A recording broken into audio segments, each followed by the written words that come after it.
की तबीयत में तेरा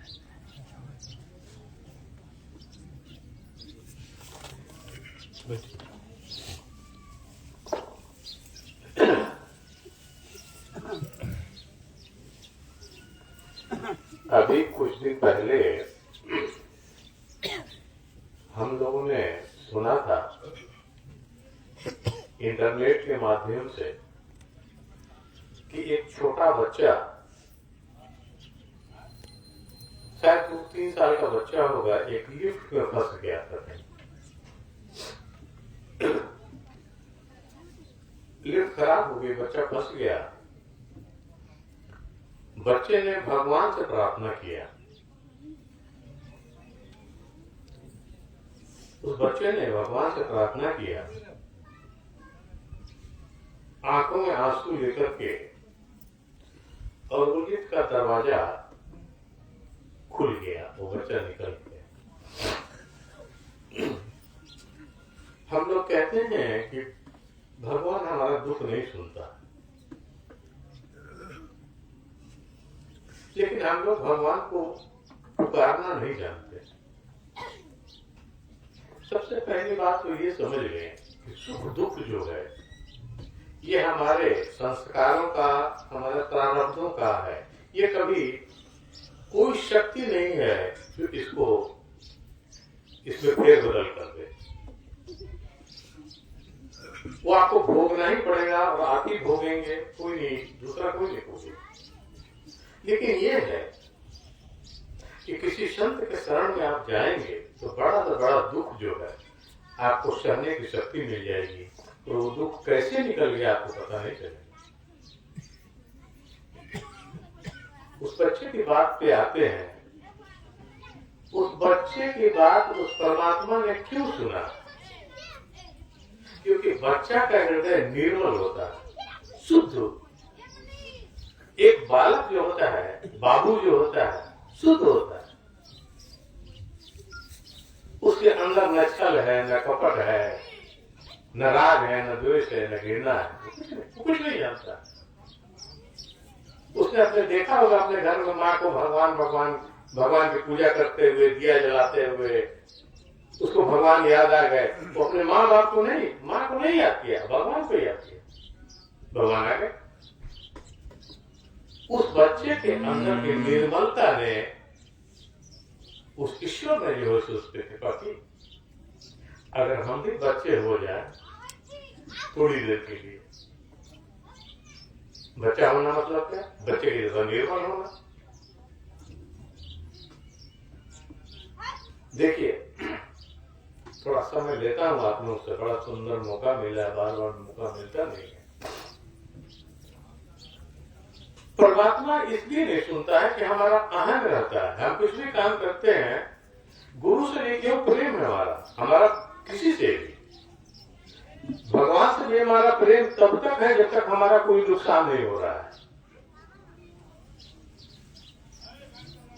सब तैयारी है, भगवान से जाना है, हम अपने गुरु से मिलना है, भगवान से मिलना है। लेकिन एक बिजनेस की एक बात आ गई ना, कैंसिल हो गया।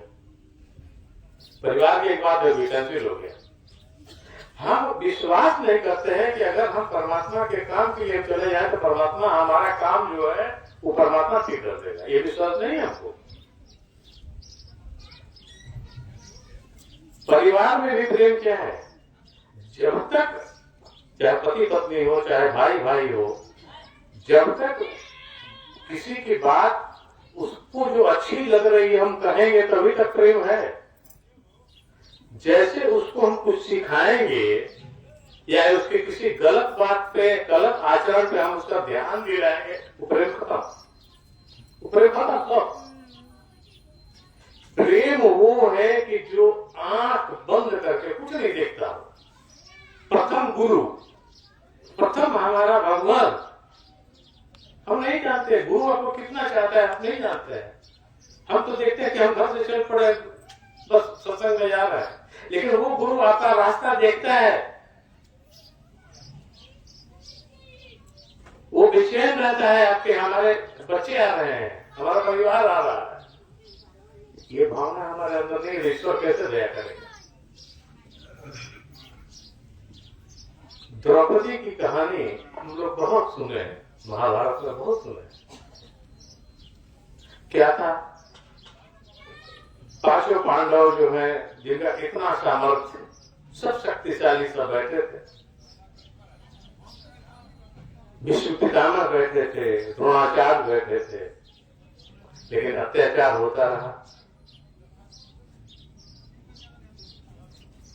सब खत्म हो गया तो अपना बल, साड़ी को अपने दांत से दबा ली कि हम अपने बल से रोक सकते हैं।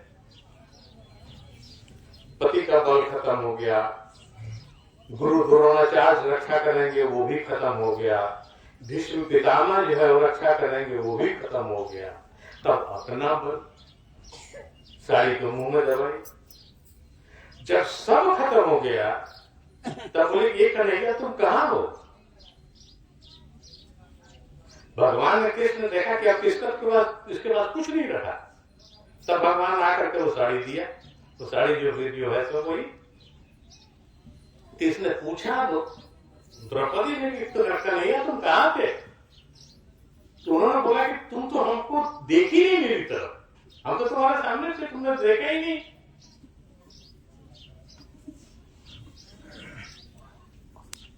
तुमको तो अपने पति पे, अपने गुरु द्रोणाचार्य पे, भीष्म पितामह पे, इस दरबार पे, अपने बल पे था। एक बार मुझे देखी होती, सब छोड़ देती। मैं तो ये वास्तव में ये कहानी नहीं है, ये सत्य है। हम जब उस गुरु के हो जाएंगे ना, आप देखिए वो गुरु क्या करेगा आपके लिए, कितना कुछ करेगा। एक एक छोटे छोटे आपको जो संसार में हम लोग का कोई काम होता है, हम लोग समझते हैं कि हमारी उपलब्धि है। इस घर में जैसे एमएलए जीत करके आ गई, हम समझ रहे हैं कि हमारा बड़ा पराक्रम है। नहीं, ये ईश्वर की कृपा है कि वो एक हस्ती तुम्हारे घर में आई। ईश्वर का, इस गुरु का धन्यवाद दो। वो दूसरे घर में नहीं की। एक एक छोटा छोटा घटना आपके जीवन में घटे, अगर आप समझोगे कि नहीं ये परमात्मा की वजह से, हमारे गुरु का आशीर्वाद है, उन्होंने दिया, तब देखो आप उस बच्चे के तरफ से आपका लिफ्ट का भी दरवाजा खुलेगा। लेकिन हमारा विश्वास बहुत कमजोर है। मंदिर में हम जाते हैं, हम सोचते हैं कि हम बहुत एहसान कर दिए, जाके 10 रुपए चढ़ा दें। सत्संग में जाते हैं, हम सोचते हैं कि गुरु महाराज के दरबार में गए, सत्संग में बैठ लिए, बहुत बड़ा काम कर दिए, बहुत एहसान कर दिए। गुरु महाराज ने नहीं किया। कुछ पाने के लिए कुछ तप करना पड़ता है, बिना तप के नहीं होता है। 9 महीने मां जब तप करती है, तब एक जीव को जन्म देती है, और उसके बाद से भी उसको पालने के लिए बरसों जो है सो तप करती है। अपने जो है बच्चा पेशाब करता है, अपना करवट बदल करके बच्चे को सूखों में सुलाती है, अपने जो है उसके साथ में सोती है, तब जाकर के वो बच्चा बड़ा। बिना तप के जीवन में अगर कुछ नहीं मिलता है तो हम कैसे समझ लें कि हमको ईश्वर मिल जाएगा? हम कैसे समझ लें कि हमको गुरु मिल जाएगा? कभी संभव नहीं। थोड़ी देर उस परमात्मा की तरफ देखो, आप उस ईश्वर की तरफ देखो, तब वो मिलेगा। ऐसे ही महान संत के दरबार पर इस गांव का, यहाँ के लोगों का बड़ा भाग्य है, ऐसे दरबार में बैठे हैं। एक और इन्हीं की बात है, इन्हीं के एक शिष्य थे बिहार के ही, बिहारी बाबू, बहुत बड़े जमींदार थे। ये क्या क्या किए हैं मैं बताता हूँ। बहुत बड़े जमींदार थे। जब एक बार इनके दर्शन हो गए, अपनी जमींदारी छोड़ के भिखारी बन गए। एक बार सत्संग में उनको जाना था, माँ बहुत बीमार पड़ गई। ऐसी स्थिति हो गई कि माँ को छोड़ के जाने के हालत में नहीं थे, कभी भी माँ मर सकती थी। गुरु महाराज को चिट्ठी लिखा उस जमाने में, कि 1930-32 की बात, कि मेरी जान बीमार है लेकिन मैं भंडारे में आना चाहता हूँ, आपके दर्शन करना चाहता हूँ। गुरु महाराज को जैसे ही इन्होंने चिट्ठी लिखा, गुरु महाराज को चिट्ठी मिली। जैसे जैसे गुरु महाराज ने चिट्ठी पढ़ा, इनकी माँ की हालत सुधरती गई। भंडारे से होने के पहले इनकी माँ ठीक हो गई, भंडारे चले गए। जब वहां भंडारे में पहुंचे तो गुरु महाराज बीमार थे। जो बीमारी इनकी माँ को थी वो बीमारी गुरु महाराज ले लिए थे अपने ऊपर। समझने वाले समझ गए कि इनकी माँ ऐसे ठीक नहीं हुई है, वो बीमारी गुरु महाराज ने दी। गुरु कितनी कृपा करता है। ऐसे गुरु महाराज के दरबार में बैठे हैं, क्या दे सकते हैं उनको? कुछ नहीं करते हम सब। आइए उन्हें से प्रार्थना करें। ये नैवेद्य, मिठाई, ये तो जो भी पड़ा है सब आपकी कृपा से उपलब्ध हुआ है। ये हम सबों के श्रद्धा का प्रतीक है। आप इसे स्वीकार करें, हम सब पर कृपा करें, हमारे विभाव सुंदर हो। आपके लिए हमारे आंखों में एक बूंद आंसू आ जाए, कभी आपके प्रति भी जीवन में थोड़ा प्रेम आ जाए। इसी हृदय खोल के गुरु महाराज से, अपने परमात्मा से, अपने इष्ट से आप यही प्रार्थना करें। 2 मिनट फिर से ध्यान करें, ये नैवेद्य अर्पण करें। 2 मिनट ध्यान करें।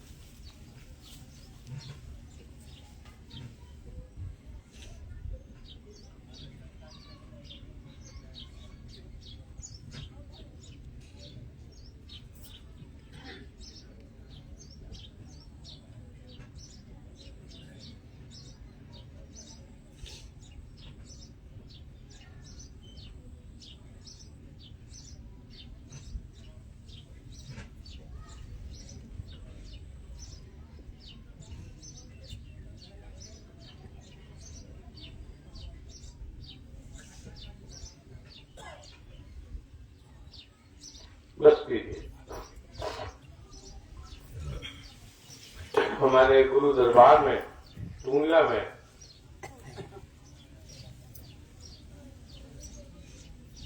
हमारे बड़े गुरु महाराज, बड़े बाबूजी, जिनकी उम्र करीब 92-93 साल की है, उनके 55 साल के पुत्र, जिनको हम लोग संजय भैया कहते थे, 9 तारीख को उनका निधन हो गया।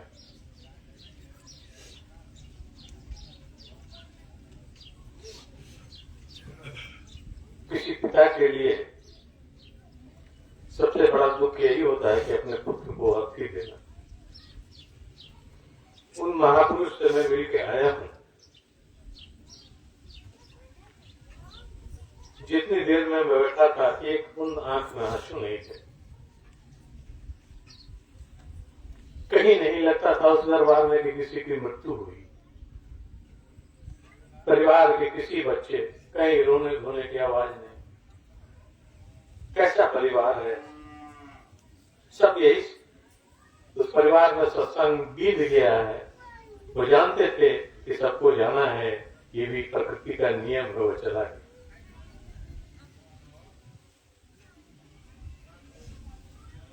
सबसे ये कह रहे थे कि खाना खा के जाओ, भोजन करके, बिना खाए मत जाओ। रहने की व्यवस्था है, रजाई की व्यवस्था है, गद्दे की व्यवस्था है। कैसा दरबार, वैसे ही दरबार में हम सब बैठे।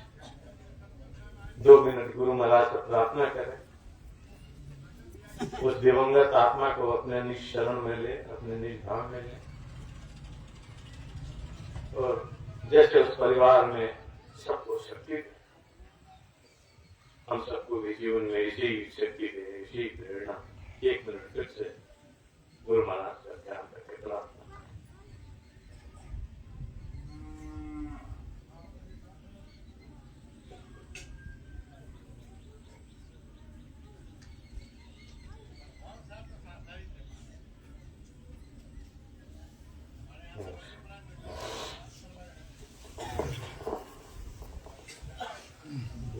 भजन के बाद सब समाप्त हो जाएगा।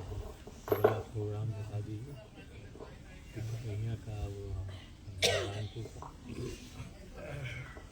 सभी लोग अपने स्थान पर बैठे रहेंगे। एक भजन के बाद सभा समाप्त होगी। प्रसाद आपको अपनी जगह पर मिल जाएगा। प्रसाद के बाद यहाँ पे भोजन की व्यवस्था है। अगले रविवार यानी चौथा रविवार जो पड़ेगा, पिपरहिया में तिवारी जी के यहाँ सत्संग है 9 बजे से। जो भाई बंधु हैं अपना सवारी से या जैसे हो पहुँचने का कष्ट करेंगे। अगला बार 30 के बाद नारायणपुर। और 5वां रविवार 30 को नारायणपुर में है। वहाँ भी सत्संग 9 बजे से होगा। श्री विश्वनाथ पांडे जी के यहाँ सब लोग अपने सुविधा अनुसार वहाँ भी पहुँचने की कृपा करें।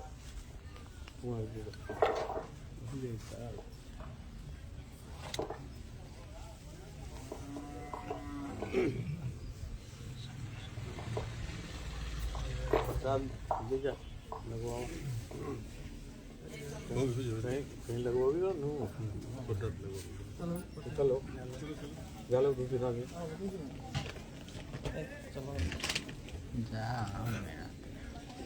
पीछे शुरू करो।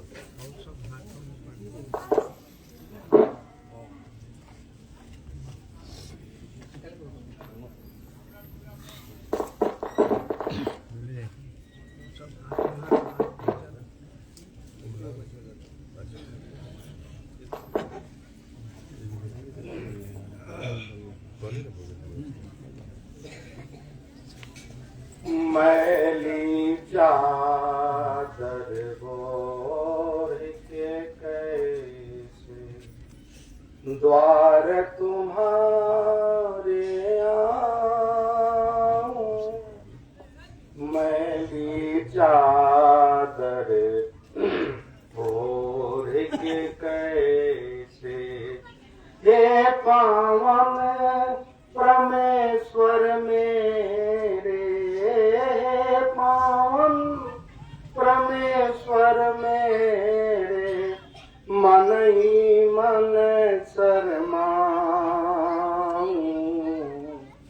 मैली चादर रखे कैसे द्वार तुम्हारे आऊं। मैली चादर और कैसे तूने मुझको जग में भेजा, देकर सुंदर काया। तूने मुझको जग में भेजा, देकर सुंदर काया। आके संसार में मैंने इसको दाग लगाया। जन्म जन्म की मैली चादर, जन्म जन्म की मैली चादर, कैसे दाग चुनाऊं। मैली चादर और के कैसे द्वार तुम्हारे आऊं। हे पावन परमेश्वर मेरे, हे पावन परमेश्वर मेरे, मन ही मन शरमाऊं। मैली चादर और के कैसे द्वार तुम्हारे आऊं। मैली चादर और के कैसे निर्मल पानी पाकर तुझसे नामन तेरा गाया। निर्मल पानी मन तेरा गाया, नैन मूंद कर ये परमेश्वर कभी न तुमको ध्याया। मन बानी की तारे टूटी, मन बानी की तारे टूटी, अब क्या गीत सुनाऊं, मेरी चादर ओढ़ के कैसे द्वार तुम्हारे आऊं, मेरी चादर ओढ़ के कैसे। इन पैरों से चल कर तेरे मंदिर कभी न आया, इन पैरों से चल कर तेरे मंदिर कभी न आया। जहाँ जहाँ हो पूजा तेरी कभी न शीश झुकाया। ये हरिहर मैं हार के आया, ये हरिहर मैं हार के आया, अब क्या हार चढ़ाऊं, मैली चादर ओढ़ के कैसे द्वार तुम्हारे आऊं। ये पावन परमेश्वर मेरे, ये पावन परमेश्वर मेरे, मन ही मन शर्माऊं, मैली चादर ओढ़ के कैसे द्वार तुम्हारे आऊं, मैली चादर ओढ़ के कैसे। बैठा रही सर, बैठा रही सबका को बांटे।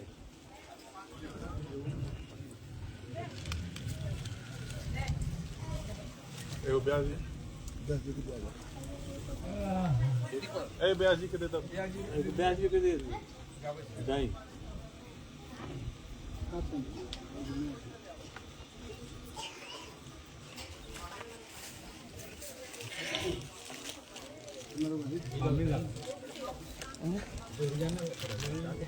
बिल्कुल दोहरा के दीपक मिल गए। हाँ मिल गए। हेलो। गुरु ब्रह्मा गुरु विष्णु। सीधा भजन गाए, सीधा भजन शुरू करिए, सीधा भजन शुरू करिए, भजन शुरू करिए। ओ प्रभु जी अवगुण चित्त न धरो,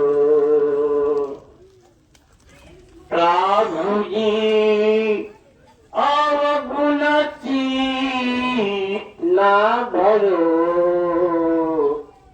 ओ प्रभु जी अवगुण चित्त न धरो। समदर्शी प्रभु नाम तिहारो, अपने पन ही करो। समदर्शी प्रभु नाम तिहारो, अपने पन ही करो। ओ प्रभु जी अवगुण चित्त न धरो, प्रभु जी अवगुण चित्त न धरो, ओ प्रभु जी अवगुण चित्त न धरो। एक नदिया एक नार कहावत, मैला नीर भरो। एक नदिया एक नार कहावत, मैला नीर भरो। दोनों बरन मिली एक भयो जब, दोनों बरन मिली एक भयो जब, सुरसरी नाम परो। ओ प्रभु जी अवगुण चित न धरो। प्रभु जी अवगुण चित न धरो। ओ प्रभु जी अवगुण चित न धरो। एक लोहा पूजा ने राखत, एक घर बधी कपरो। एक लोहा पूजा ने राखत, एक घर बधी कपरो। ए दुविधा पारस नहीं जानत, कंचन करत खरो। ओ प्रभु जी अवगुण चित न धरो। प्रभु जी अवगुण चित न धरो। हे प्रभु जी अवगुण चित न धरो। एक जीव एक ब्रह्म कहावत, सूर श्याम झगरो। एक जीव एक ब्रह्म कहावत, सूर श्याम झगरो। अब की बार मही पार लगा दो, अब की बार मही पार लगा दो, अपने पन ही करो। ओ प्रभु जी अवगुण चित न धरो। प्रभु जी अवगुण चित न